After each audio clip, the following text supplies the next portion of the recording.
안녕하세요. 조울증, 우울증이 뭐지? 그리고 어떻게 하지? 질문들에 도움을 드리는 조은의 마음약국입니다. 저는 26년차 조울러 조우입니다. 오늘은 다소 예민한 주제, 정신병인가 귀신 들림인가를 가지고 고민을 하는 시간을 가져보려고 합니다.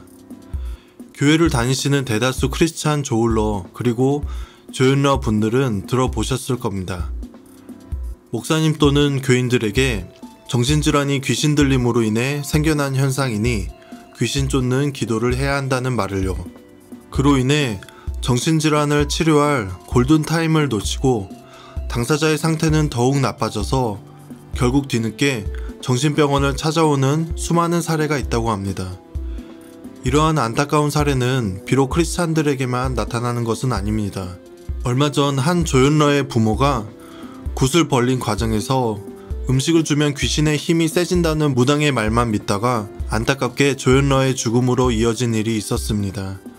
너무나 가슴이 아픕니다. 그래서 이 주제를 너무나도 명료하게 설명해주는 책 정신병인가 귀신 들림인가 라는 책에서 발췌한 내용과 저의 의견을 여러분께 공유하려고 합니다. 이 책의 저자는 정신과 전문의 김진 선생님이시고 정신병과 귀신 들림을 어떻게 분별하고 이해해야 하는지 사례와 함께 분석하는 책입니다. 성경에 나오는 귀신 들린 사례들에서 정신이 이상할 것으로 보이는 경우는 거라사 거림밖에 없다고 할 수 있습니다.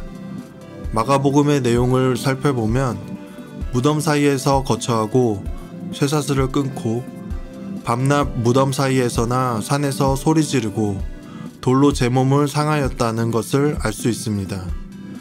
그러면서 예수님께서 하나님의 아들이심을 알아보는 영적 능력이 있음을 알 수 있습니다. 이 외의 증상으로 오랫동안 옷을 입지 않았다고 누가복음에 기록되어 있습니다. 정신의학에서 얘기하는 환각과 망상의 증상을 보였다는 기록이 없어 엄밀한 의미에서는 정신 이상의 경우라 할 수는 없지만 행동의 측면에서 정신 이상을 보이는 사람이 나타낼 수 있는 모습을 보였기 때문에 정신 이상이 있다고 할 수 있겠습니다.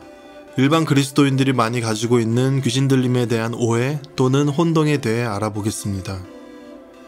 귀신 들린 사람들은 정신 이상을 나타내고 정신 이상을 나타내는 사람은 귀신이 들린 것이다. 1. 귀신 들린 사람들이 모두 정신 이상을 보이는 것이 아니다. 성경에는 귀신 들린 사람들에 대한 여러 예들이 벙어리 된 자, 눈 멀고 벙어리 된 자, 간질로 심히 고생한 자, 꼬부라져 조금도 펴지 못하는 자 등 나오고 있습니다.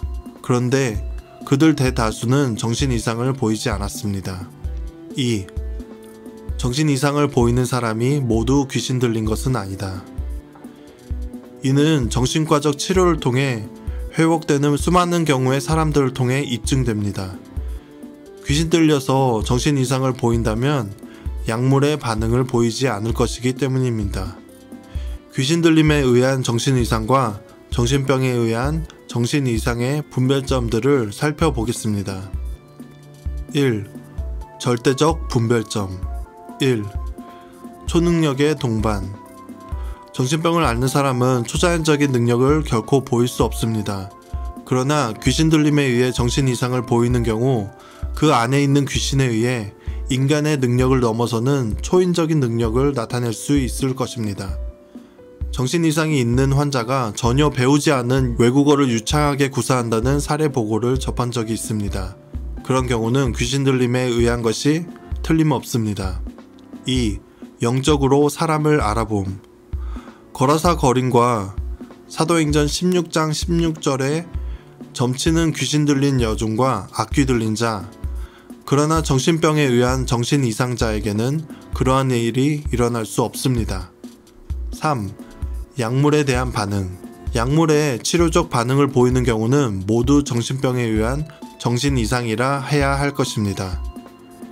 귀신 들린 경우는 약물의 반응을 보이지 않습니다. 4. 다른 인격체의 존재, 가상적, 절대적 분별점.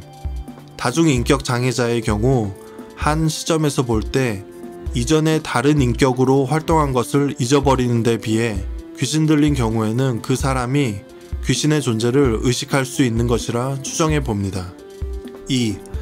상대적 분별점. 1. 증상의 시작 속도와 회복의 속도. 정신병의 대다수를 차지하는 조현병은 대개 1, 2년의 잠복기를 거치면서 증상의 전개 양상도 점진적으로 악화됩니다. 이에 반해 귀신 들림의 경우는 갑작스럽게 증상이 나타난다고 볼 수 있습니다. 물론 귀신이 들어온 즉시로 활동을 하지 않고 서서히 활동할 수도 있기 때문에 귀신이 들렸다고 해서 바로 어떤 이상이 나타나지 않을 것이라는 가정도 가능할 것입니다. 같은 원리로 회복도 적용할 수 있습니다. 귀신이 활동을 하지 않거나 사람에게서 떠나기만 하면 그 전의 상태가 얼마나 악화되었든 관계없이 순간적으로 건강한 모습으로 돌아오게 됩니다. 반면 정신병의 회복은 결코 돌연하게 이루어지지 않습니다. 점진적으로 이루어집니다. 2. 증상의 유무 사이의 관계, 특히 말과 사고의 영역에서. 조현병의 경우 비논리적이고 조리가 없고 말도 안 되는 말과 사고를 하다가 어느 순간에 갑자기 정신적으로 논리적이고 합리적이고 조리 있는 말과 사고를 할 수 있는 경우는 거의 없습니다. 그러나 귀신 들림의 경우는 귀신의 활동 여부에 따라 하늘과 땅 같을 것이라고 추론해 볼 수 있습니다. 우리가 분별하는 작업을 할 때 가장 중요한 자세는 단면적인 관점으로 보지 않고 통시적인 관점으로 생각해야 한다는 것입니다. 절대적인 분별점이 나타나지 않는 경우 증상이 나타나는 한 시점에서만 놓고 비교한다면 귀신 들림과 정신병은 전혀 구분되지 않을 것입니다. 그러나 증상이 언제 어떻게 시작되었으며 점차 어떻게 변화하면서 진전이 되었는지에 대해 시간적으로 살펴 비교한다면 분별하는 작업이 그리 어렵지 않을 것입니다. 마지막으로 한 사례를 들려드리겠습니다. 우울증을 앓는 한 자매가 있었습니다. 우울증의 전형적인 증상으로 자매는 불면으로 시달리고 있었습니다. 이 소식을 같은 교회의 나이 많은 권사님이 들으셨습니다. 이 권사님은 성경 박사로 통하는 분이었습니다. 자매의 경우 불면으로 고생하고 있으니 잠이라는 단어에 대해 머릿속이 컴퓨터같이 돌아가 잠이라는 문자가 들어있는 구절을 이내 찾아내었습니다. 바로 시편 127편 2절이었습니다. 그러므로 여호와께서 그 사랑하시는 자에게는 잠을 주시는도다.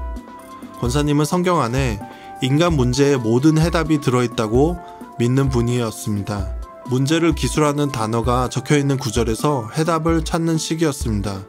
그래서 잠을 못 자서 고통스러워하는 자매에 대해 시편의 말씀을 근거로 처방을 내렸습니다. 하나님께서 사랑하신다면 잠을 잘 수 있을 텐데 잠을 이루지 못하는 것을 보면 하나님께서 사랑을 하시지 않는다는 것이다. 하나님께서 사랑하시지 않는 것은 죄를 지었기 때문일 것이다. 권사님은 자매에게 죄 지은 것이 있을 텐데 잘 생각해 보라고 하였습니다. 그리고 회개를 권고하였습니다. 그러나 자매는 특별히 죄를 찾아낼 수 없었습니다. 그러면서 불면은 계속되었습니다. 권사님은 마음이 강팍해서 그렇다고 판단하여 여러 부흥회에 데려갔고 기도원에도 데려가 금식 기도와 철야 기도를 시켰습니다. 그러나 문제는 전혀 호전되지 않았습니다. 이러한 상황에서 정신의학에 대한 지식이 어느 정도 있는 집사님께서 자매의 문제는 영적인 문제가 아니라 정신의학적인 문제 같다며 저자인 저에게 진료를 의뢰하였습니다.